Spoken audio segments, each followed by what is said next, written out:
welcome back from the break. It's time to play some Arch Enemy. You ready? It seems like such a, Arch Enemy, it seems like such a nefarious thing to come in on after that heartwarming story. Indeed. Thanks Hatching for being... evil schemes. Thanks for all you've done for the community. Now kill them. So that's Arch Enemy. We're going to get to that in a little bit, but first there is a small matter of $40,000 on the turn of a card. It is time for the Pro Tour San Juan final. Fantastic stuff. We've had a great top 8 draft this weekend, along with 10 rounds of block constructed. 8 came in this morning. We're down to just 2. You know who they are. It's Paulo Vida Dama de Rosa of Brazil, the level 8 pro. Now, you're the historian. You would say he's got all these top 8s. I would say he's the most dominant player of this modern era. The latter half of the decade through the start of this new decade, this is the most dominant player. Okay, that's fine. However, lies, damned lies, and statistics. I can prove to you that Guillaume Matignon is going to win this Pro Tour because he won round 1. Paulo Vida Dama de Rosa did not win round 1. And that's pretty much the ball game. Right, we're on a 50 Pro Tour streak of players who win a Pro Tour not having lost their opening round of the tournament. Yep. Not only did Paulo lose his opening round of this tournament, he lost his opening 2 rounds. He was off to an 0-2 start. He disappeared back into the standings. He was barely near the feature match area until the end of day 2. The first time he played anyone in the top 8 was the quarterfinals. Everyone else is in this sort of almost incestuous little pool of I play you, I draw with you, you beat me, but I concede to you. And in the last 3 rounds, it's just the same 8 players grinding around each other, and a few round the outside. David Ochoa, Andres Suarez trying to get in the back door and just hoping that they can squeeze in the last point. Meryan, the other Brazilian player who Paulo beat in the last round. But I'm sorry, all the history in the world tells me numbers don't lie.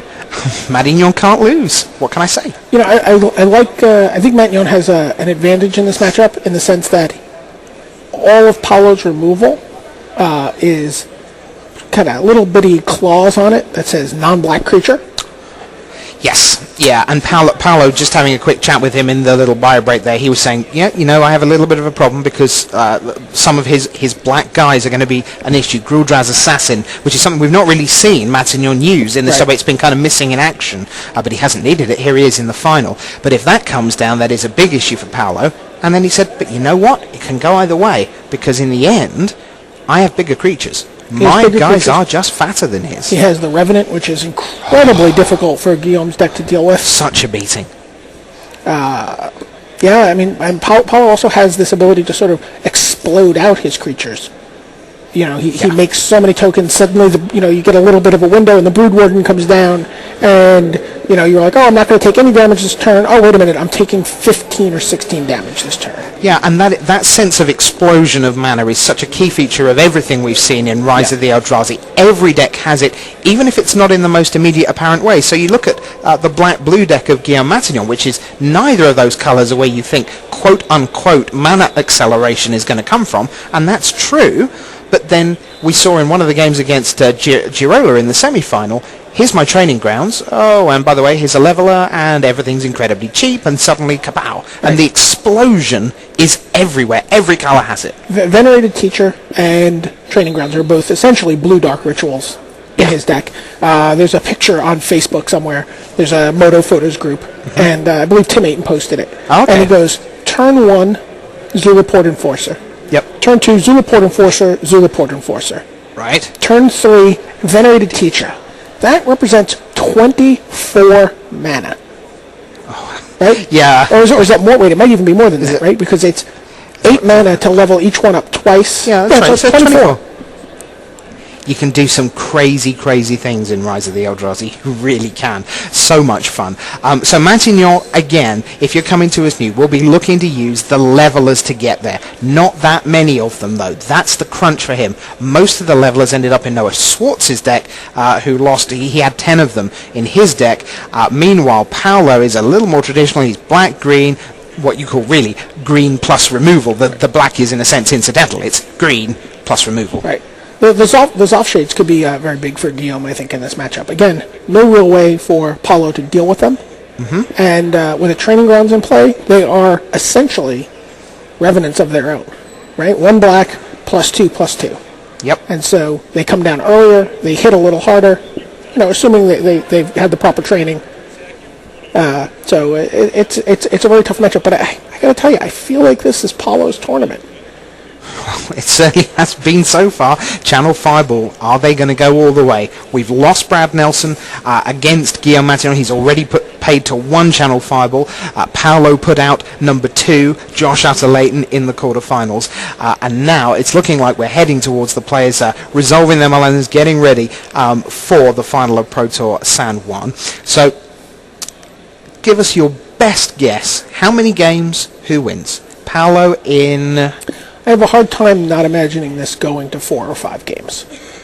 I don't see it. I'm going to say it's going to be the full 5. Paolo in 5. Yes, Paolo in 5. See, I take Matignon in 4. Okay. So we'll see what happens. Oh boy, let's see. We got a head shake from coverage reporter Josh Bennett. Josh, how many games do you think it's going to go? Oh, he thinks 5 as well. And he's obviously going to pick Paolo, because I know Josh. He wants Paolo to win. Well, at least that's thoroughly unbiased. Said the unbiased reporter. And just coming into the arena, Brad Nelson, great to see him coming to cheer on the rest of Team Channel Fireball. And Brad, congratulations on a great weekend to you. Yeah, great job. And, terrific. Great 2 weekends early, let's be honest. Absolutely. He's coming off winning DC too. The thing is, you've got to be heartbroken when you beat 1931 one week and can't even beat 396 the next. What's that about? It's 5 times as easy, right? I don't know. It's pretty shameful. And that's the best the community can do for the Magic Community Cup. Dave Guskin's got his work cut out for him. Yeah, dearie me. So don't forget, in all seriousness, the Magic Community Cup's fantastic event that Brad's going to be out in the office in Seattle. Do check that out. Tremendous festivities going on around that. And some pretty cool bragging rights on the line with that. So we're looking forward to that. But first... to remain, you know the drill by now. Here in Puerto Rico, more than ever, there can be only San Juan. But let's see who that one will be. It is time for the Pro Tour San Juan final. They booed my joke. Yeah. They booed my joke.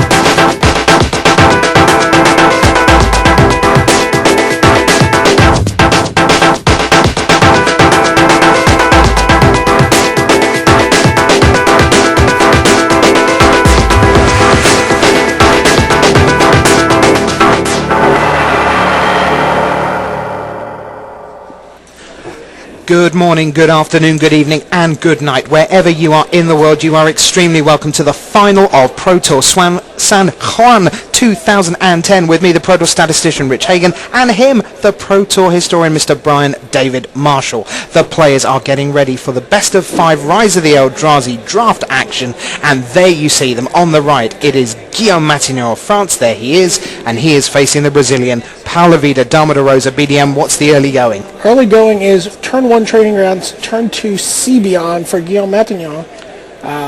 So he's going to be turning his levelers on if he plays any. Mm-hmm. Opposite a swamp for Paula Vida Dama de Rosa.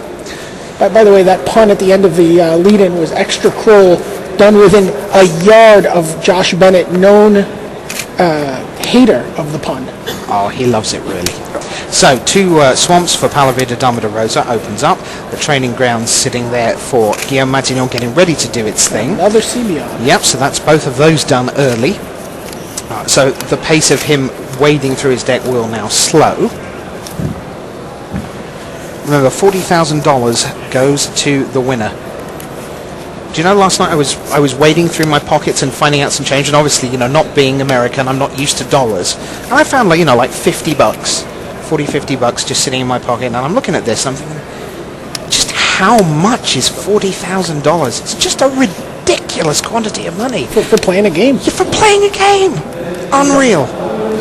So here's Paolo with his arrogant Bloodlord. Got a Skywatcher Adept on the other side of the table. It's going to quickly become a 4-2 flyer. Matignon lays swamp number 2, Venerated Teacher. Pump. 3 levels already. And in I come. And we saw in the last round that Paolo struggled against the flying beatdown from Noah Schwartz. And already Not for long. He is under the gun. He's got the leaf arrow trap in his sideboard, but they're not main deck. Leaf arrow. Why do I keep wanting to call it a trap? Because it's a trap. Well, it isn't, but yeah. Well, we're in that block at least. Yes, absolutely. It's a undo giant for Apollo. Out comes another land for him. And one of those subtle effects that perhaps you won't know as a beginner player, it's not just that you get the acceleration, but with one more land out of your deck, you just fractionally increase the percentages of drawing more action, more actual spells going into your hand. So it's just a really good card on Do Giant Limited. I thought it was kind of funny that to get his Skywatcher Adept up to 3 levels, he had to spend actually more mana than he would have if he just relied on Training Grounds.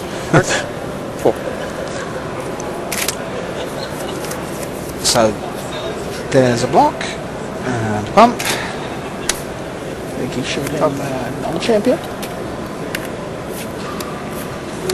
And Matignon runs out Null Champion. And that will quickly get big as well.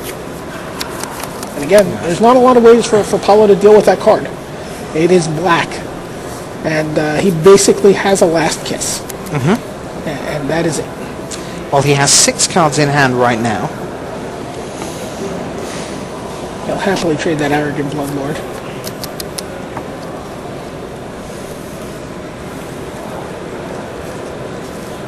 And I have a feeling that Paulo has that last kiss in hand. And we're about to see it. We certainly are. He would like to wait until Guillaume commits some mana to it, but the thing is, he would be able to trade that card, potentially, for the Arrogant Bloodlord. He'd rather make sure he gets in for 4.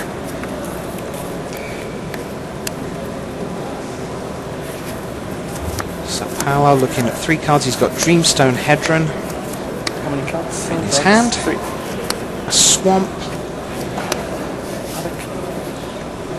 Attack for 6. Or is it 8? Passes back to Paulo, who draws a Forest. So 2 land in hand, certainly. And the quick clock from Guillaume Matignon is looking like it might well get the job done here in game 1.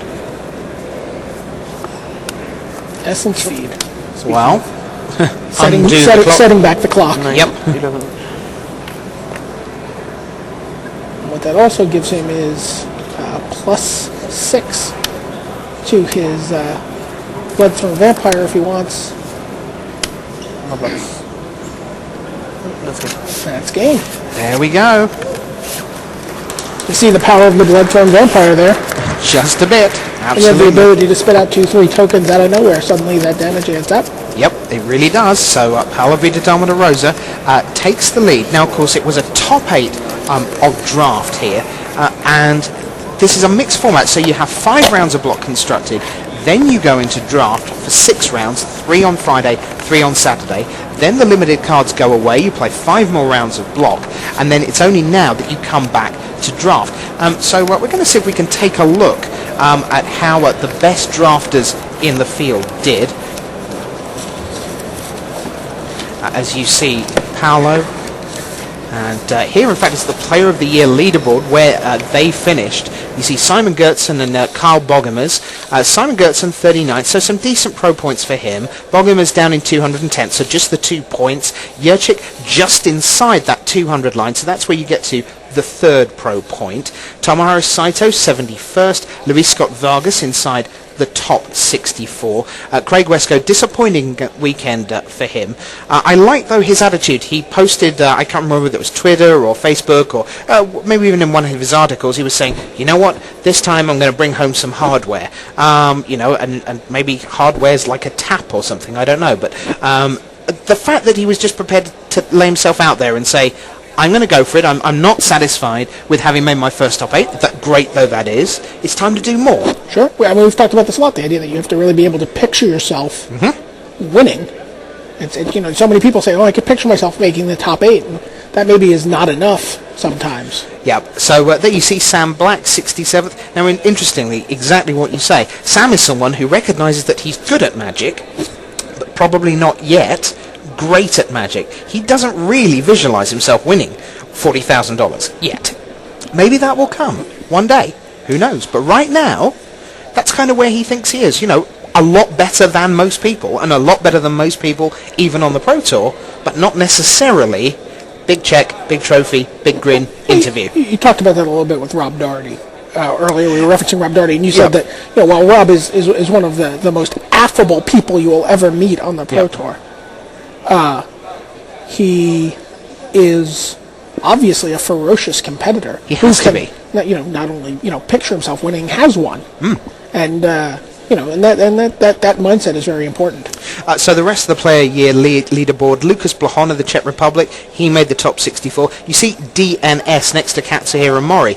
Mori not qualified for here, did not start, that's what DNS stands for, and he will be back later in the year, but he, of course, the reason he's on that leaderboard was that he was a winner of a Grand Prix earlier in the year. And then Owen Turtenval, disappointing weekend for him, 265th, but coming off a great weekend last weekend where he made the Grand Prix top 8, bested by Brad Nelson in the final.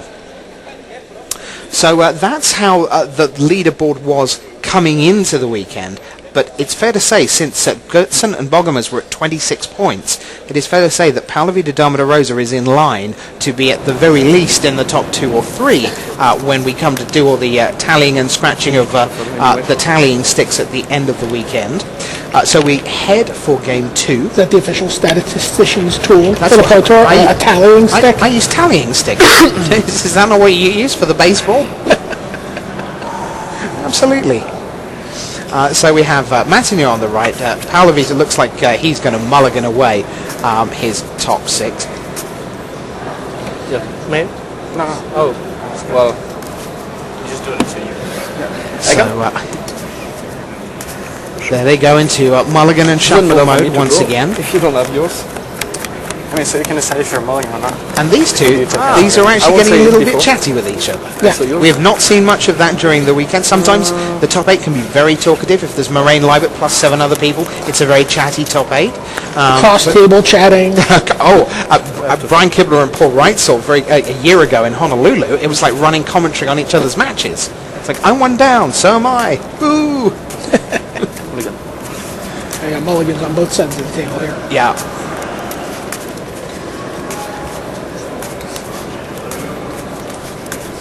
So we're going to take a look, I think, at some of the undefeated drafters. One of the undefeated drafters up until the quarterfinals was Brad Nelson. So he went 6-0 through the Swiss, and we did a draft tech with him in the video coverage, and he was not thrilled with the deck that he won with down the stretch. He did go 3-0 with it, but he said, "This is not a great example of what I'm trying to do here. What you might want to look at is my first draft deck." And that was a really interesting deck. It was 4 colors. He had forest, 7 forests, an island, 2 mountains, and 8 swamps, and just splashed a lot of great cards. We talked a little earlier on about how well the United States had done in depth, looking at the top 10 from them being down only as far as 22nd place, which is far in excess of anything they've done recently. And you look at this undefeated draft players, this again takes us back away to where you would say, well, it was the US players who could draft and the rest of the world were trying to catch up, if you like. That was certainly true in the early 2000s. I remember coming into like Pro Tour 99 in London, and Americans would come to that event knowing that they were the only ones who could draft. Not quite literally, the best European players could, of course, and the best Japanese players, but by and large, drafting was the big edge for America. And here you see 4 of them from the United States. We have Brad Nelson, we mentioned. Ben Stark, he's been travelling to the European Grand Prix circuit. God bless him. Great to see him over there, bringing some US star power to the European circuit. It's always great when people travel the world. We love that. Sam Black, we've talked about, had a terrific weekend in the draft sense. And then David Sharfman, he's a very interesting player because you don't see him at a ton of European Grand Prix. In fact, I don't think I've ever seen him at a Euro GP, but he's around the Star City Games 5K circuit. Sure. He's around US Nationals. He's made top 8 there, and a real constructed mind. And here he is, 6-0 in draft. Well, he is a Florida player, and the Florida players love to draft. Right. Ben Stark and David Sharfman, both Floridians. Not surprising to see them both 6-0. Okay, well, let's take you in. 2 Japanese players also 6-0. So Paulo went down to 5 cards, I believe. So we go back into game 2. That means he will not have much ammunition for Bloodthrone Vampire, which is in It's play. a me. And So he plays Bala gets Scorpion to take the Bloodstone Vampire, and Paulo paused for a second to read it and see if he could sacrifice it and force Guillaume to sacrifice his champion drink. But it's a May. He's like, it's a May. Most important month of the magic year, May, turns out. So null champion for Paolo. And Guillaume runs out Zoth Shade. And again, a very quick start for Matignon. Last game, Paolo was able to steal things with Bloodthrone Vampire. He makes his second copy of that 1-1. And Matignon is smash into the red zone, please. And I'll pump my Bloodthrone. Paolo's down to 14. That Zoth Shade's going to get big quick. And you look at those 2 mana on one side of the table, plus a 1-1. You look at 6 mana on the other side of the table, plus a pump guy. Which ones? Pump once? Sure. Pump twice? So Sure. that's 7, you got 7. Take 7. Take 7, go to 7. This is going to be one of the fastest games of the day, or indeed, Pro Tour Finals. Unless Paolo can do something very quickly. Pro Tour San Diego, the two-headed giant. That was a little bit brisk. That is certainly true. Look, Shadow Sliver, I won a Pro Tour. Ta-da! That cough, by the way, is Guillaume Matignon. Guillaume Matignon is a smoker. I don't necessarily link these two. Just saying. So, 1, 2, 3. Pawn of Ulamog. Yep. Interesting card with the Bloodthrone Vampire. Indeed. Because you get tokens that then can sacrifice again. Each creature can sacrifice for 2 Yep. activations on the Bloodstone Vampire. Matignon would just go piling back in, and let's put my 1-1 in the way. There's my token off the Pawn of Ulamog. He is null champion, and we're going to see some leveling. We are indeed. So 4-2. Paulo's going to extend the hand here.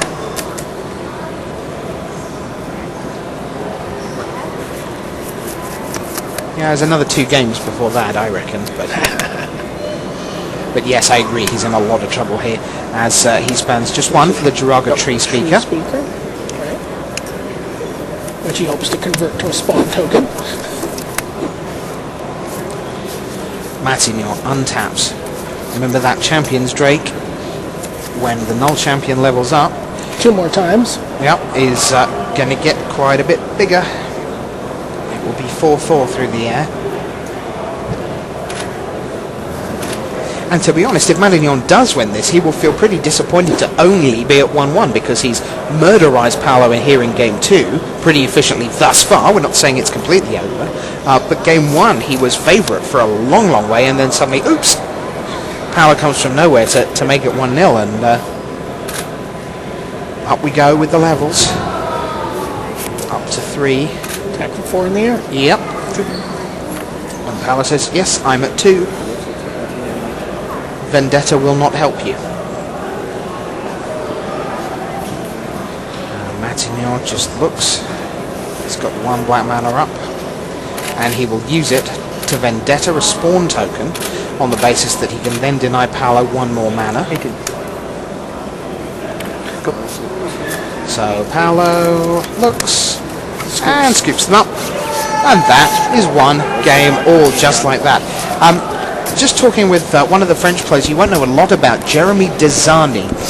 He's been around the European Grand Prix circuit for about the last 18 months, started to put together some decent performances, got about 2/3 of the way through day 2 here in contention for top 8, and obviously he's one of the big fans for Guillaume Matignon, the French contingent very much behind their man here. So 1-1, best of 3.